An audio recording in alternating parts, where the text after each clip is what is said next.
Il est nécessaire de bien écouter la question posée. En effet, si parfois on vous demande de montrer ou de situer, il vous sera également demandé de manipuler, et cela n'impliquera pas la même réponse.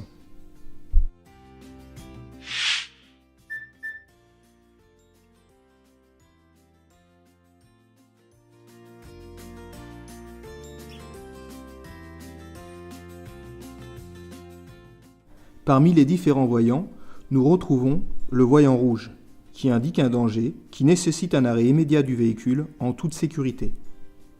Le voyant orange, qui indique une anomalie ne nécessitant pas d'arrêt immédiat, mais qui doit être pris en compte le plus rapidement possible. Le voyant bleu, qui indique le fonctionnement des feux de route. Enfin, le voyant vert, qui indique le fonctionnement des feux. Attention, si les feux de brouillard avant ont un voyant vert, les feux de brouillard arrière, plus éblouissants en temps de pluie, ont un voyant orange avec une meilleure distinction. Pour faire le remplissage du réservoir, il faut arrêter le moteur, ne pas fumer et ne pas téléphoner.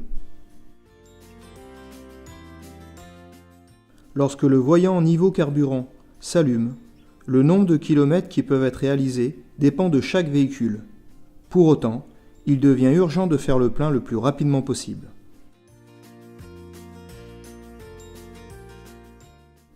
Voyant d'alerte signalant une pression insuffisante d'huile dans le moteur.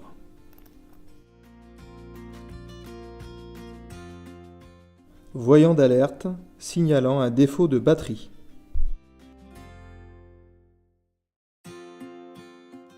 Voyant qui indique une défaillance du système de freinage. Voyant d'alerte signalant une température trop élevée du liquide de refroidissement.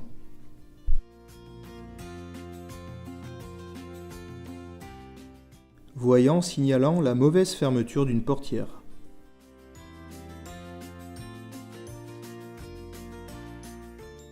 Voyant signalant l'absence de bouclage de la ceinture de sécurité.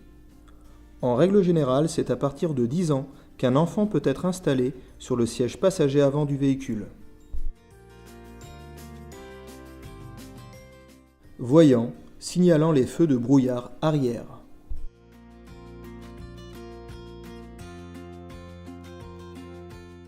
Voyant signalant les feux de route.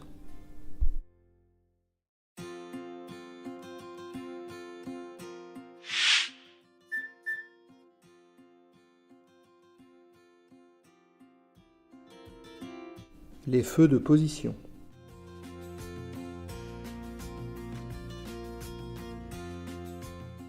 Les feux de croisement.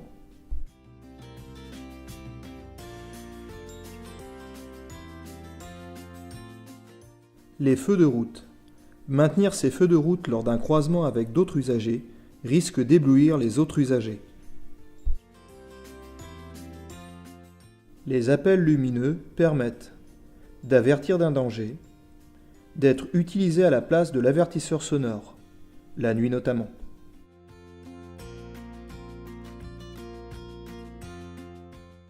Les feux de brouillard avant, les feux de brouillard arrière.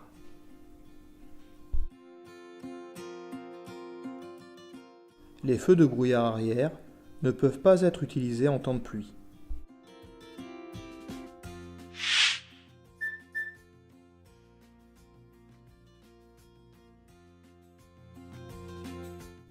Régler la hauteur des feux permet de ne pas éblouir les autres usagers. La hauteur des feux peut être modifiée lors d'un chargement important. Il est donc nécessaire de veiller à leur bon réglage.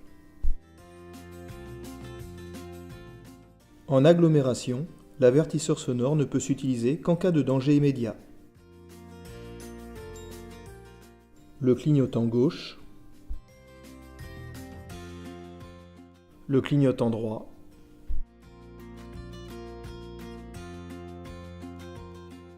on peut détecter l'usure des essuie-glaces lorsqu'en cas de pluie, ils laissent des traces sur le pare-brise.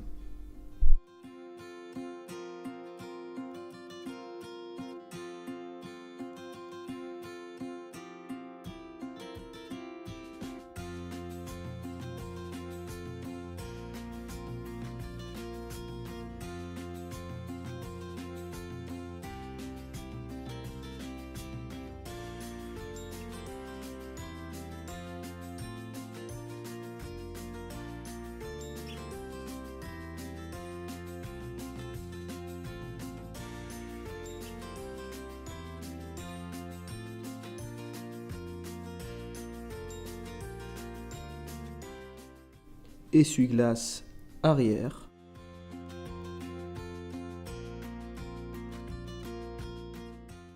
lave-glace avant et lave-glace arrière.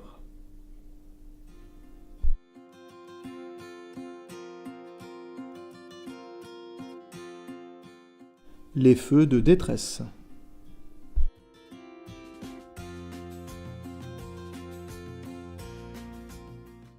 Bien régler son volant permet un meilleur confort, une meilleure accessibilité aux commandes, une meilleure visibilité du tableau de bord et une meilleure efficacité des airbags. Bien régler son assise permet un meilleur accès aux pédales, notamment l'embrayage. Un bon réglage diminue ainsi le risque de calage. La fatigue musculaire générée par la position de conduite sera également moins rapide. Réglage du dossier.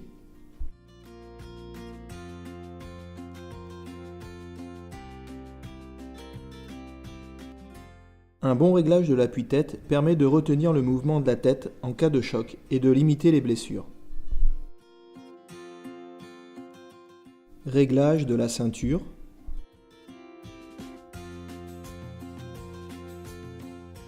La position nuit permet de ne pas être ébloui par les feux du véhicule suiveur. La fermeture centralisée. En cas de panne de dégivrage de la lunette arrière, on peut observer une diminution de la visibilité, voire une absence de visibilité vers l'arrière. Parmi les éléments complémentaires permettant le désembeuage, il y a la commande de vitesse de ventilation, ainsi que la commande d'air chaud. En plus de l'essuie-glace, la commande de désembeuage arrière permet une meilleure visibilité.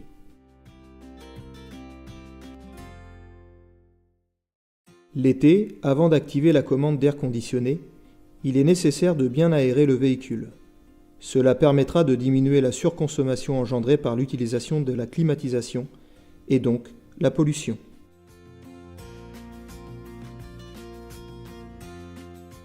Ce bouton empêche l'air de rentrer dans l'habitacle et expose moins le conducteur et ses passagers à la pollution.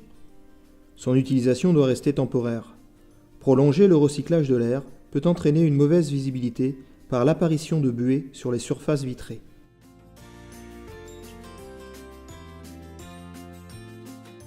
Il existe 3 éléments complémentaires pour désembuer d'une manière efficace. La commande de vitesse de ventilation, la commande d'air chaud et la climatisation. Un limiteur de vitesse permet de ne pas dépasser la vitesse programmée par le conducteur. Le régulateur permet de maintenir la vitesse programmée par le conducteur. L'airbag doit être désactivé lors du transport d'un enfant à l'avant dans un siège auto, dos à la route.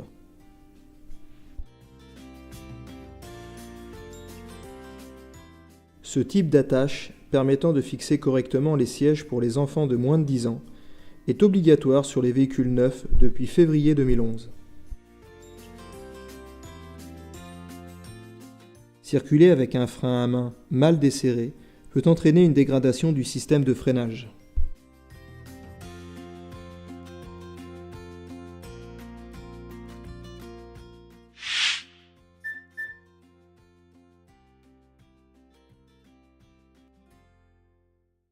En cas d'accident, le constat doit être transmis dans un délai de 5 jours ouvrés.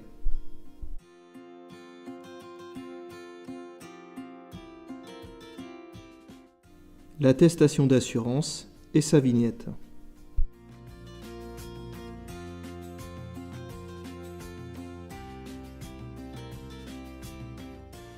Avec l'attestation d'assurance et le permis, le certificat d'immatriculation est un document obligatoirement présent dans le véhicule.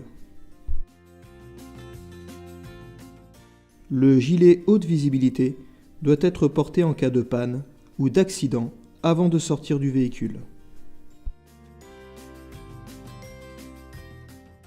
En période probatoire, nous sommes en infraction à 0,2 g par litre. c'est-à-dire 0 verre, car en effet, dès le premier verre, ce seuil peut être dépassé.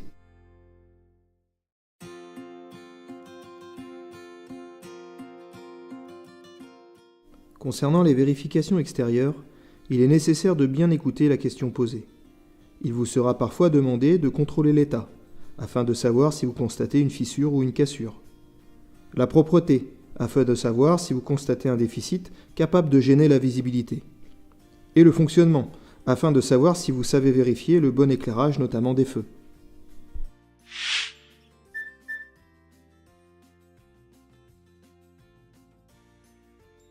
Pour ouvrir le capot, il faut déclencher l'ouverture depuis l'intérieur.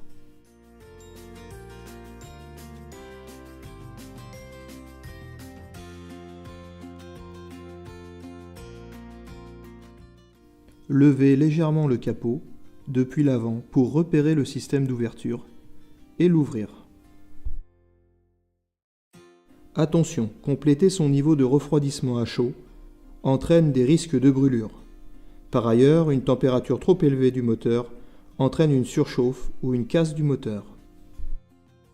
En cas de niveau insuffisant du liquide de frein, on peut observer une perte d'efficacité du freinage.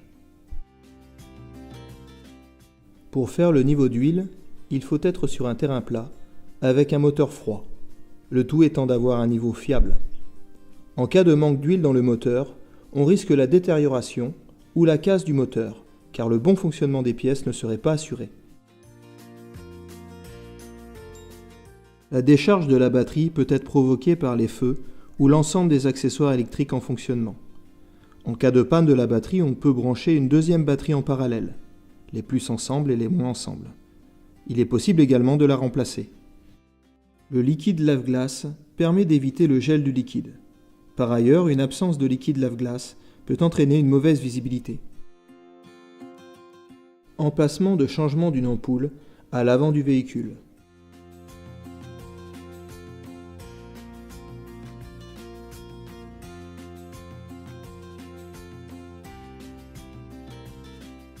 Pour le fermer, il faut baisser le capot à la hauteur de sa taille et exercer une pression vers le bas sans appuyer dessus sur la fin, au risque de laisser des traces sur la carrosserie.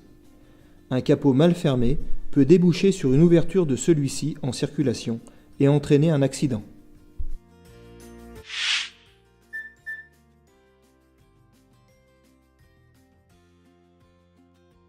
Les feux diurnes rendent le véhicule plus visible le jour. Les feux de position ont une visibilité de 150 mètres. Une panne de feu de croisement peut déboucher sur une mauvaise visibilité et entraîner une confusion avec les deux roues. Par ailleurs, un mauvais réglage de ces feux peut entraîner une mauvaise vision vers l'avant et un risque d'éblouissement des autres usagers. Un appel lumineux permet d'avertir de son approche, d'être utilisé en cas de danger ou d'être utilisé à la place de l'avertisseur sonore. Feu de brouillard avant. Un clignotement plus rapide indique le non-fonctionnement de l'une des ampoules.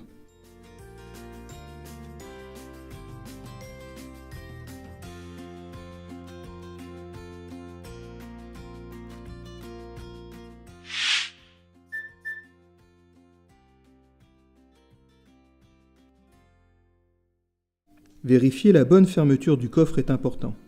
Il est préférable de positionner les objets dans le coffre plutôt que sur la plage arrière. En effet, cela pourrait entraîner une mauvaise visibilité vers l'arrière et un risque de projection en cas de freinage brusque et de choc.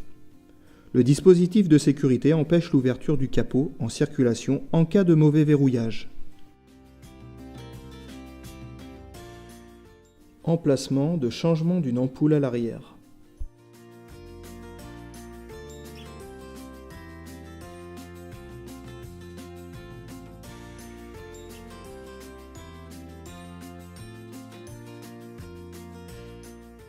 Le triangle est un dispositif obligatoire en cas de panne ou d'accident. Il est fortement déconseillé d'utiliser le triangle sur autoroute.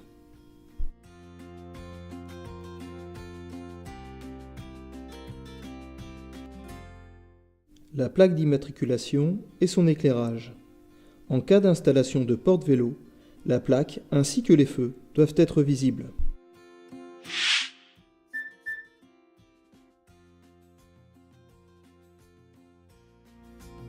En cas de panne des feux stop, cela peut déboucher sur un manque d'information pour les usagers suiveurs et un risque de collision.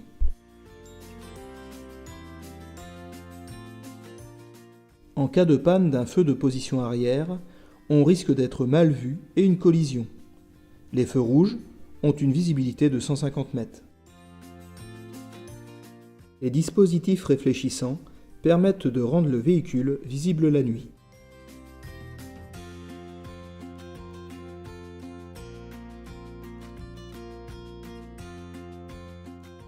Les feux de détresse doivent être utilisés en cas de panne, d'accident ou de ralentissement important. Les feux de brouillard arrière sont utilisés par temps de brouillard et de neige. Il est interdit d'utiliser les feux de brouillard arrière par forte pluie.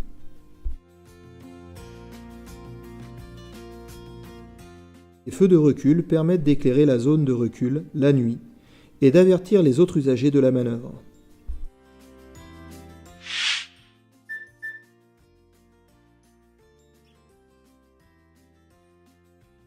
Les répétiteurs latéraux. Les pressions préconisées peuvent être indiquées dans 3 endroits différents, soit sur une plaque sur une portière, soit au niveau de la trappe, soit dans la notice d'utilisation du véhicule. Il est conseillé de vérifier ces pressions chaque mois pour une utilisation normale de son véhicule et avant chaque long trajet.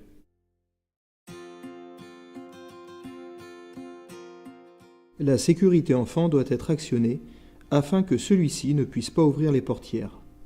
Avec la sécurité, il est possible d'ouvrir la portière depuis l'extérieur.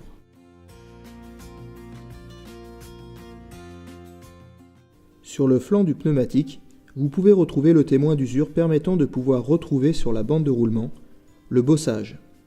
Ce témoin peut être visible sous la forme d'un triangle, de l'écriture TWI ou d'un bonhomme Michelin pour les pneus de cette marque.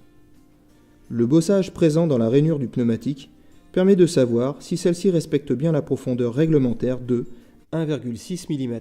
À défaut, les rainures ne seraient plus en mesure d'évacuer l'eau présente sur la chaussée. Le risque d'aquaplanage serait donc maximum.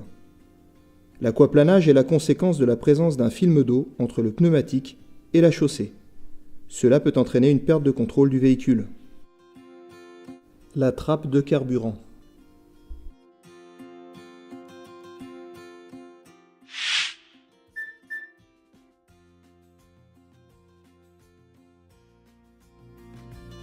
Le pare-brise. La lunette arrière. Les balais d'essuie-glace avant du véhicule. Pour contrôler l'usure de ces derniers, il est nécessaire de bien vérifier la lame de caoutchouc. Les balais d'essuie-glace arrière du véhicule, comme à l'avant. Pour contrôler l'usure de ces derniers, il est nécessaire de bien vérifier la lame de caoutchouc. Un dispositif lave-glace défaillant entraîne une mauvaise visibilité due à l'impossibilité de nettoyer le pare-brise. Les rétroviseurs extérieurs.